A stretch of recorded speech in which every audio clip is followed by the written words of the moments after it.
Les pêcheurs pensent avoir trouvé un phoque sur un iceberg flottant jusqu'à ce qu'ils se rapprochent et réalisent qu'ils sont en danger lorsqu'un trio de pêcheurs part à la recherche de crabes. Ils voient quelque chose de surprenant, une créature piégée sur un morceau de glace flottant seul en mer, ayant grand besoin d'être secourue. Ils croient qu'il s'agit d'un des animaux marins habituels qu'ils voient généralement, comme un phoque, mais ce que c'est en réalité change le cours de leur voyage et de leur vie à jamais. Mallory Harrigan, Helen Russell et Cliff Russell possèdent ensemble un petit bateau de pêche. Ils pêchent au large des côtes du Labrador à la recherche de choses intéressantes, et ils ont récemment trouvé quelque chose qui correspondait à cette description. Le trio, originaire d'un petit village de pêcheurs, n'était au départ que des passionnés de bateaux. Cependant, au fil du temps, ils ont franchi le pas et ont créé leur propre entreprise de pêche pour transformer leur passe-temps en profession. Mallory et son équipe sont partis ce jour-là comme ils le faisaient toujours, joyeux grâce à l'excitation et au temps frais de Terre-Neuve. Leur enthousiasme les maintient vigilants et conscients de leur environnement, ce qui est nécessaire car il existe de nombreux dangers à éviter en mer, y compris les conditions météorologiques et la faune. Avec leur bateau de pêche, le trio est capable de ramener toutes sortes d'animaux marins, mais pêcher des crabes n'est pas la seule chose qu'ils voient en traînant dans les eaux froides du Nord. L'équipage attrape des dizaines et des dizaines de poissons par jour, il n'est donc pas rare que l'un d'entre eux prépare de la nourriture avec leur prise du jour pendant que les autres s'occupent des tâches à bord. Ce jour-là, Mallory faisait le guet pendant qu'un de ses coéquipiers était prêt à pêcher pour la consommation et l'expédition. Mallory travaillait en mer depuis un certain temps, elle était donc bien consciente des dangers qui se trouvent dans les eaux ouvertes. Cela inclut parfois des icebergs énormes. Grâce au Titanic, nous savons tous que lorsqu'un iceberg semble très loin, cela peut être catastrophique pour un bateau de n'importe quelle taille. Les icebergs sont courants au large des côtes du Labrador. À mesure que l'eau dans la région se réchauffe, les observations d'icebergs augmentent, avec de grands morceaux de glace arctique dérivant plus au sud de plus en plus tôt chaque saison. Mallory et ses coéquipiers ont maintenu leur cap tout en restant vigilants face aux dangers de la glace autour d'eux.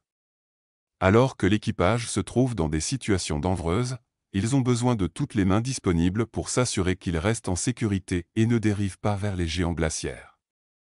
Parmi les animaux vivant sur les icebergs, on trouve des phoques, des pingouins et des ours polaires.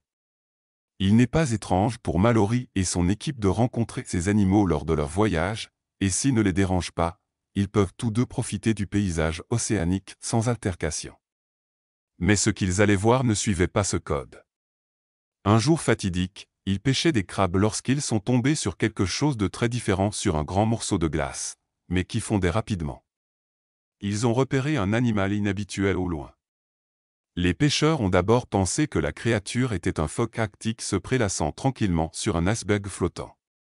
Puis il a presque complètement fondu sous lui, mais lorsqu'ils se sont rapprochés, ils ont commencé à s'inquiéter, pensant que ce n'était pas un phoque.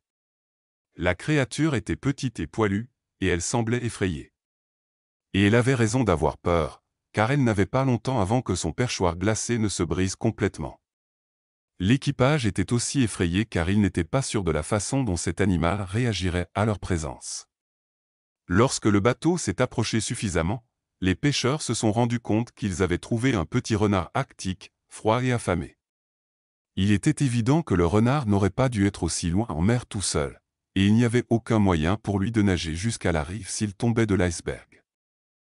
L'équipe soupçonnait que le renard avait dû chasser lorsqu'une catastrophe s'est produite et qu'il s'est retrouvé piégé du mauvais côté de la fissure d'un glacier. Une fois que l'iceberg a commencé à dériver, il n'y avait plus rien que le renard puisse faire, si ce n'est rester à bord, se dirigeant de plus en plus loin en mer. Le trio a sauvé le renard, qui était affamé et très froid, et lui a donné un lit chaud rempli de sciure de bois pendant qu'il le transportait ailleurs. Le renard était extrêmement méfiant envers les humains, mais avec un peu de persuasion, il a été convaincu de rester calmement à bord du bateau. Il n'y avait pas beaucoup de nourriture à bord d'un bateau de pêche qui conviendrait à un renard arctique, mais il était évident que la petite créature avait un besoin désespéré de nourriture. Finalement, le trio lui a donné des saucisses de Vienne, la seule collation carnée semi-appropriée à bord du bateau. Le renard s'est blotti dans son lit temporaire et a réussi à dormir. Il n'a probablement pas pu se reposer beaucoup sur cet iceberg, donc sa sieste était bien méritée. En peu de temps, le renard semblait beaucoup plus sain, ou du moins bien moins comme un rat noyé. On remarque la peau noire de l'animal, similaire à celle d'un ours polaire, qui piète autant de chaleur que possible tandis que son pelage blanc lui permet de se camoufler dans la neige. Finalement, le renard a compris que les humains ne voulaient aucun mal, mais il restait toujours méfiant. Ce qu'il ignorait, c'est que ces humains allaient l'emmener dans une nouvelle maison où les accidents liés aux icebergs seraient beaucoup moins fréquents. Les pêcheurs ont trouvé une nouvelle maison pour le renard, une vieille niche pour chien sur le côté d'une colline stérile surplombant la mer. C'était l'endroit idéal pour l'animal car il était suffisamment éloigné des humains pour le garder en sécurité. Le renard semblait apprécier l'espace clos de sa nouvelle maison lorsqu'il reniflait autour de la petite cabane.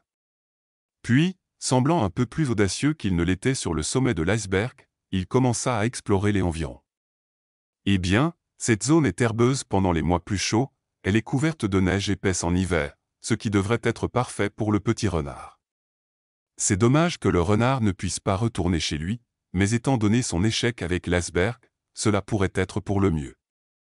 Désireux d'avoir une meilleure vue de ses environs, le renard s'est précipité au sommet d'un rocher. Pendant ce temps, ses sauveteurs l'observaient à distance, filmant les premiers instants de liberté du renard.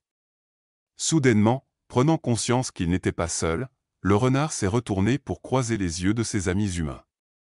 C'était un bon signe que, plutôt que de revenir pour leur demander plus de saucisses savoureuses, le renard s'est retourné et a couru plus loin.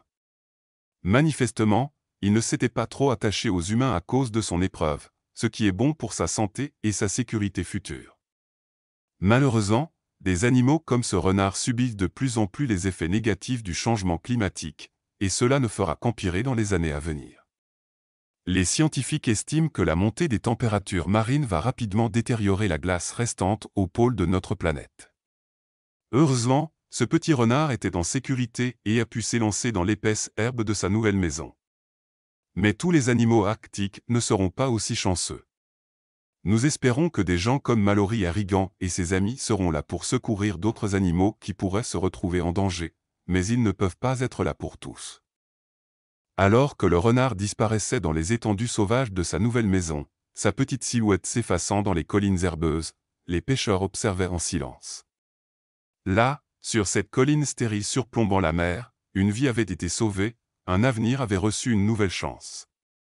Le vent soufflait à travers les hautes herbes, portant avec lui la promesse de liberté et la beauté délicate de la nature. Dans un monde où tant de choses sont incertaines, la gentillesse des inconnus, quelle que soit la petitesse de leurs actions, peut créer les vagues qui perdurent toute une vie. Pour le renard, les dangers de la mer glacée étaient derrière lui, et devant lui se trouvait une vie d'aventure sauvage dans le vaste paysage ouvert. Mallory, Hélène et Cliff ne reverront peut-être jamais le renard, mais dans leur cœur, ils portent l'espoir tranquille que l'animal, autrefois piégé et seul, court désormais libre, protégé par la nature sauvage qui menaçait autrefois son existence. Le monde est rempli de créatures comme ce renard, luttant contre les forces du destin, et grâce à la compassion de quelques-uns bienveillantes, son histoire perdure comme un rappel que chaque petit geste de gentillesse peut changer une vie pour toujours. Et tandis que le trio levait les voiles pour une nouvelle journée, il savait que le monde, malgré ses défis, était toujours plein de merveilles, de beauté et de la promesse de nouvelles chances.